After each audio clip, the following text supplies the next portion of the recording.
What's up everyone, SKULM here. I hope you're having a great new year. Happy 2025. In this video, I will imagine how I would forge the future of Diablo 4 by drawing examples from other games. This is for pure entertainment only, and these are just my personal opinions. Please consider this as somewhat of a personal taste. No rights or wrongs about it. All I ask of you is to be open-minded and kind. I kinda remind you that I am in no way associated or connected to Blizzard, so these are just my own opinions. Let us begin. First chapter is about which games I have selected for this project. First of all, let me start by saying why I did not choose to play Path of Exile 2. It's obviously a great game, and I am happy if you're enjoying that game. I personally did not like the overall graphics as well as the artwork of that game. I also did not like gender locking characters, and this prevented me from bonding myself with the witch character. Please understand that these are just my personal opinions, so let's talk about the games I actually played and selected for this project. While Diablo 4 is an ARPG, I have chosen Diablo 2 and some of my favorite non-ARPG games and analyzed their strongest suits. I then thought, how can we apply these to Diablo 4? Without further ado, let me present you the games I have chosen. First place, we have Diablo 2 Resurrected. D2R is an amazing game that shines with greatness. I think Blizzard did an amazing job during the launch of D2R. D2R community is divided when it comes to bringing novelty to the game. One side consists of purists that are against any type of change, while some other people desire new rune words and items to bring freshness into their loved game. I am personally somewhere in between, but that's not why I have selected D2R. I selected D2R because the game is alive since its launch. Think about it. It's been 25 years since the launch of Diablo 2 and we are still talking about it. I will try my best to dissect the strong suits of D2 and apply them to D4 in this video. However, one prime example is modding. I think Blizzard should officially recognize certain mods and allow official mod servers. Project Diablo 2 is among some of the great Diablo 2 mods that is simply amazing and deserves an official recognition. This way, Blizzard can keep the purists happy without changing the main game too much, while at the same time, by introducing mod-specific servers, allowing other people to experience fresh and amazingly creative new content through mods. While D2 has tons of strong suits, I have selected a few of them and will be focusing on these points in the upcoming section. Now the next game, the second place consists of two games. Resident Evil 2 Remake and Resident Evil 4 Remake. As I said, I will be drawing examples from non-ARPG games as well. Resident Evil games have a special place in my heart, just like Diablo games. I have specifically selected RE2 Remake and RE4 Remake because just the remakes of these games sold 14.5 million and 9 million copies. They are amazing games and their sales are around the same ballpark of Diablo 4, which is more than 12 million copies. Both these games bring the absolute best for a survival horror game. The strong suits of these games are omega replayability, great nostalgia, and reimagined gameplay mechanics. These games stay loyal to their roots while bringing modernized and immersive gameplay controls. Most importantly, these games are extremely replayable. I will focus on this in the next chapter. Now, on the third place, I have Dark Souls and Elden Ring. I have selected these games because they're also extremely replayable with merciless skill checks. Now, these games require you to actually learn mechanics and force you to take a journey to improve your skills as a player. While I think Diablo 4 should not be as hard as Dark Souls games, it should definitely increase the effectivity of the learning curve of the game. We will talk about this in the upcoming chapter. Now we are transitioning to the next chapter, which is strong suits. We're gonna talk about the strong suits and identify certain main points. Then we're gonna transition into the other chapter, which is to implement these strong suits into Diablo 4. So let us begin with the strong suits of these selected games. D2R. It provides dark and gothic environment. It has amazing artwork and graphics. D2R also acknowledges player fantasy. Player fantasy is acknowledged, classes do what they are supposed to do. A summon Necromancer is a viable endgame spec and it gets more powerful with items. Massive character power-ups. Characters get really powerful with items, but skill point and stat point allocation also play a massive part in the game. Diablo 2 still has an active trading community. That's insane. Okay. Strong suits of Resident Evil games that I have selected. Amazing survival horror game that achieves great replayability despite being a single player game. Replayability is achieved with unlocking crazy powerful items. Replaying the game with these powerful items actually make you release serotonin hormones. Be careful, I am not saying dopamine, because when you get these items in Resident Evil games, you will be super calm, happy and peaceful while blowing up zombies left and right. Serotonin hormone is more associated with calmness and happiness. Okay, that's why I've used the word serotonin here. So in Resident Evil, basically you have to complete the game and you have to beat the game within a certain time threshold and do some challenges to unlock extremely powerful items for your next playthrough. And with these items, you're just gonna demolish the entire game, okay? Achieving these items require you to come up with time-saving strategies and hone your skills as a player in order to complete certain feats. Most common one in Resident Evil games is getting the S+ rank at the end of the game. You get this rank if you complete the game under a certain time threshold. In Resident Evil 2, you were also required to not use first aid sprays if you wanted an S+ rank, but that has changed. As you can see, there is a journey to greatness in these games. You will really want these items to start your new playthrough and take your revenge during your victory lap. When you first play these games, you will be ammo starved and mostly overwhelmed by enemies because of the lack of resources. However, once you manage to tackle the hard part of the game and unlock your infinite rocket launchers or whatever crazy weapon you wanted, the game becomes like a free therapy. You will actually feel good about your achievement when you finally get your hands on that infinite rocket launcher, and you will just enjoy the game. It will be in your hands at your control at all times. You basically take your revenge and you actually do a victory lap. Another replayability option is the bonus minigames in these games. In Resident Evil 2 Remake, you have the Fort Survival, where you play as Hunk and alternatively as Tofu, where you try to escape from Raccoon City within a certain... It has its own challenges. These minigames have lots and lots of RNG involved, and they are speedrun oriented. In Resident Evil 4, you have Mercenaries, where you select from a pool of characters and try to do your highest score by eliminating zombies within a time limit.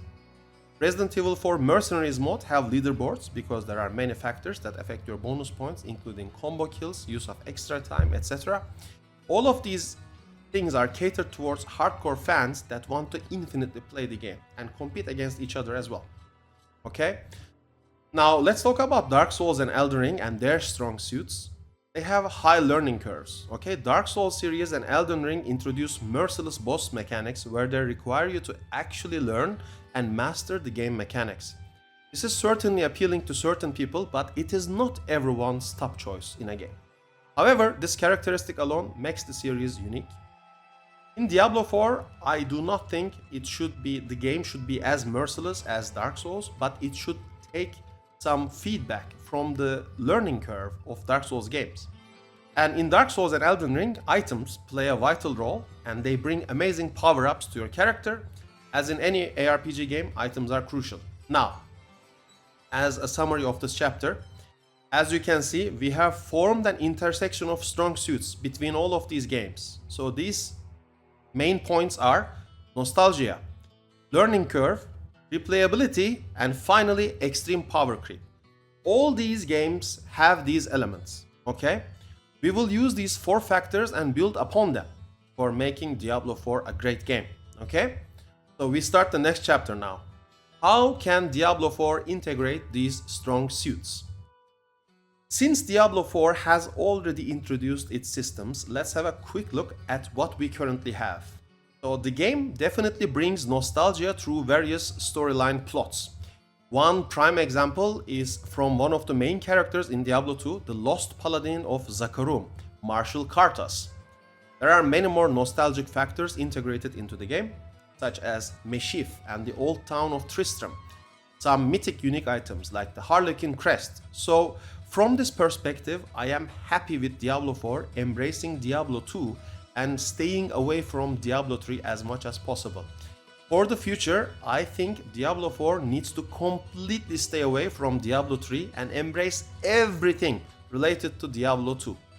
Special Diablo 2 events such as Uber Tristram could be integrated into Diablo 4 as secret events. Because in Diablo 4, if you play through the campaign, you already have the Tristram map in the game. So you have the Burning Tristram integrated into the game already. They could make use of that map pool and create an Uber Tristram event, which is a secret event that of course offers massive bonuses, which I will mention later, okay? Also, I don't think I need to mention the cow level as well. Please, we're waiting for it. I would personally look at how successful Diablo 2 mods operate and then revisit Diablo 4's current systems based on that approach. Project Diablo 2, amazing mod. I think Blizzard should really look at that. Okay? This was the first point. I think nostalgia is a check mark for Diablo 4. It could be improved upon, of course. So the second point is the learning curve. Okay, so from a learning curve perspective, Diablo 4 does not have a natural and efficient learning curve. Any type of random build can progress through the early game because the enemies are just too easy.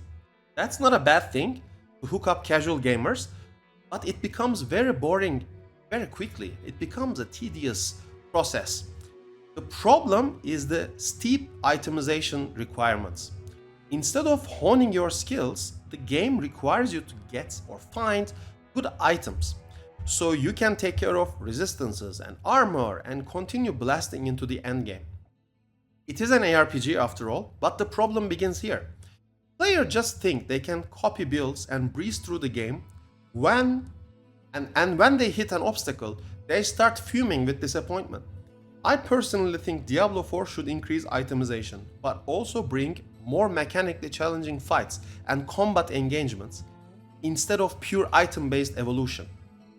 One of the best examples to demonstrate this is the original Uber Lilith fight at Season 0 or pre-season. Now, before you say Bone Spear Necro and Bulwark Druid face roll that fight, I will stop you right there. Okay? Bone Spear Necro still needed to coordinate their burst damage with cooldowns during the correct window of opportunity. But that's not the point. I am talking about the lethal waves Lilith used to have. Playing that fight and actually winning at the end would bring joy and happiness to any player. Nowadays, the Lilith fight is just a former echo of itself. Pun intended. The waves do not kill you anymore, and with gear you just face roll through it. That makes the game lose value and become boring. Instead, make it so that waves still one-shot you, but now you get an amazing reward or rewards for conquering this challenge. Some sort of transmog on top of the OG mount and title, and obviously 3 or 5 resplendent sparks. A great example of this are the new Diablo 4 expansion raids. There are specific mechanics you have to tackle, and only after satisfying certain conditions you can then DPS the bosses. Making raids soloable or revisiting dungeons to implement more raid-like bosses for solo players could be super effective in the long run. So, this was point number 2, so we're at point number 3. Let's talk about replayability. I personally love the Gauntlet since I am a speedrunner. However, Blizzard decided to sunset the gauntlet. I think there will be new leaderboards featuring pit pushes. I personally find this okayish. However, I think there are many better ways to offer amazing replayability. Diablo 4 brings out new seasons approximately every 3 months. This is fresh content with temporary seasonal powers and a small side story attached to it. It helps with replayability, but there's a problem. Blizzard is trying to bring out evergreen content for replayability, and they want to shuffle things around with these new seasonal powers. This will not work because people will be satisfied after they completed Pit 150 and obtained their achievements. Making an evergreen content, endgame content with Pit 150 as the ultimate goal is not going to work, okay? I personally think Blizzard should steer away from trying to bring an evergreen endgame content and instead dynamically add on top of the foundation. Essentially, I am proposing that every 2 to 3 seasons, pit levels and infernal hordes should increase, but they should come with unique armor transmog rewards, titles and mounts. This would further motivate players to challenge themselves again. However, this is not the main point. Every new season, players will want to get to Paragon 300, and this will be extremely tedious and boring after a couple of seasons. I propose Blizzard brings some permanent power-ups that are unlocked forever and apply to even new seasonal characters.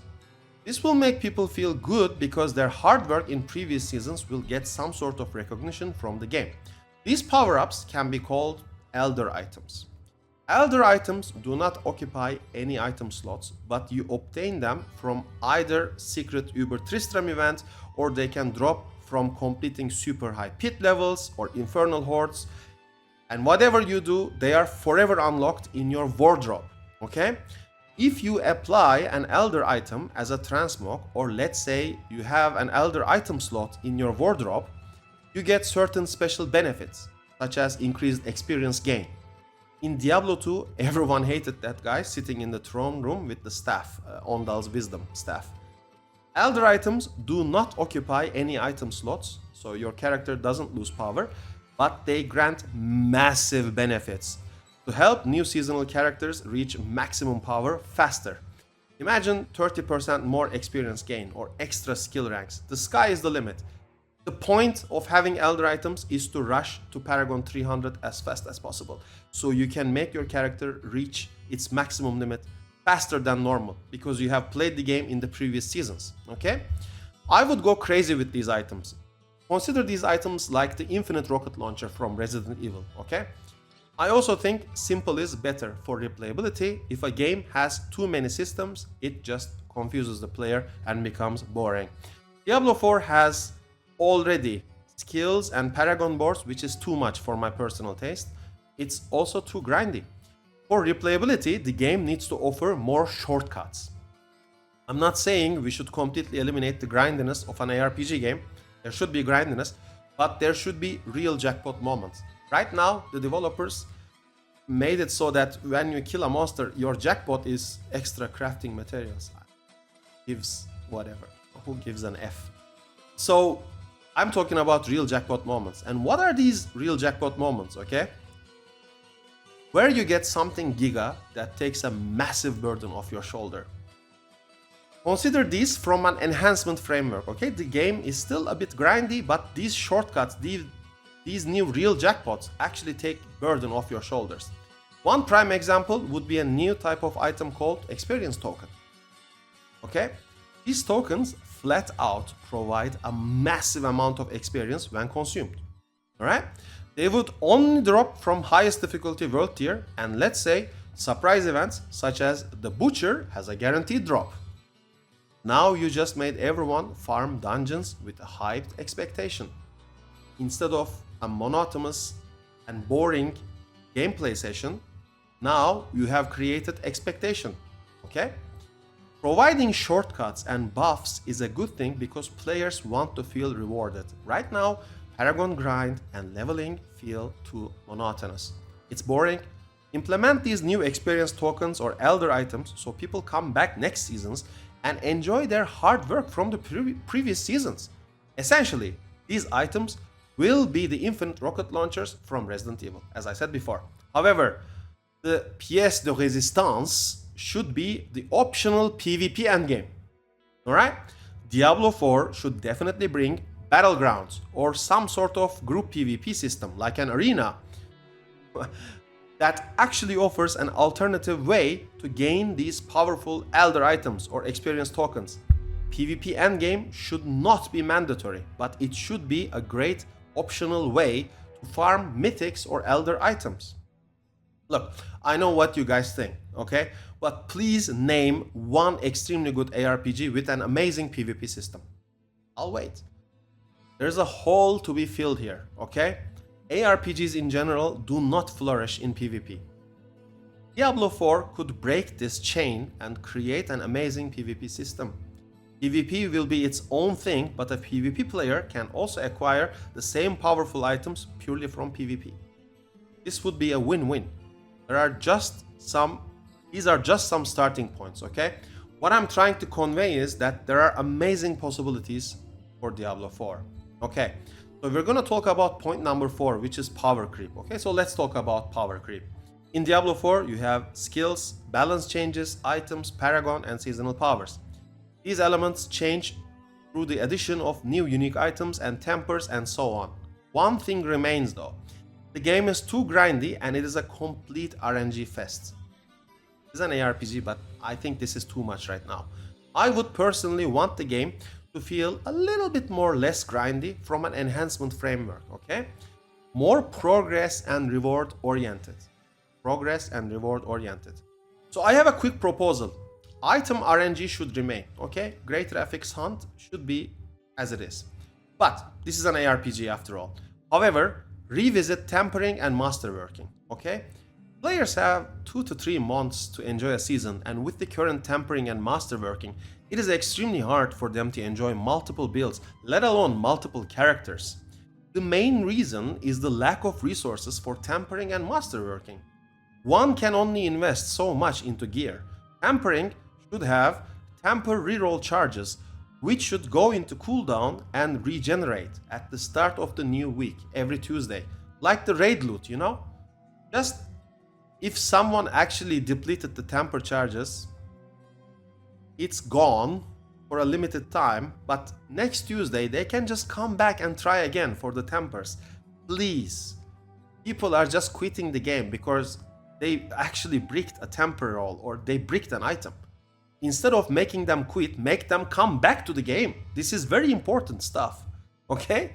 So that's what I have to say about tempering. And masterworking. Masterworking should have tier reset system instead of resetting all the way down from 12 to 0. Come on. It's super bad. It's like a casino. Don't do this. Imagine you masterworked an item and procced your desired stat 2 times at rank 4 and rank 8. With the current system, if you fail to proc at rank 12, you will reset back to 0 and spend more materials and pray for the RNG, okay? What if there was a tier reset system? The RNG factor would still exist, but now the players will feel progression because you procced at rank 4, good, you will never have to worry about that ever again. A player proccing both at rank 4 and rank 8 can now take a deep breath and try at rank 12. Okay? If rank 12 fails, you tier reset, meaning you reset from 12 down to 8, not all the way down to 0. So you just go from 12 to 8. You keep your proc at tier 4, you keep your proc at tier 8. This will help players save massive amounts of materials while motivating them to progress further, because you have a checkpoint system, you have a progression system now, okay?